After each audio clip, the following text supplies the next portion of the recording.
এই যে আমাদের নতুন পেঁয়াজ উঠে আসছে মাঠ থেকে, মনকে মন পেঁয়াজ। বাইরে আরো আছে, চলেন দেখাচ্ছি। পেঁয়াজ পড়ে আছে গেটের সামনে, আর এখানে আরো পেঁয়াজ আছে। কি করতেছিস আরে এনে বসে? গা- গাড়ি নিয়ে গবেষণা হচ্ছে? কি গবেষণা হচ্ছে গাড়ি নিয়ে?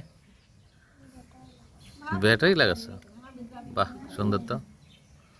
গাড়ি কে দিছে? গাড়ি কে দিছে? এবার বাড়িতে এসে পাকে পড়ে গেছি। নদীর স্রোতে যেমন পাক, সেই পাকে পড়ে গেছি। বোতল কয় কারে কয় প্রকার আর কি কি, মানে সেই এক অবস্থা। এই গরমে পেঁয়াজ কাটা এবং সমস্ত কিছু দিয়ে এমন অবস্থা, রান্না করব না পেঁয়াজ কাটবো না কি করব, মানে কাজ দেখে তার বসে থাকা যায় না, তাই না? পারি আর না পারি।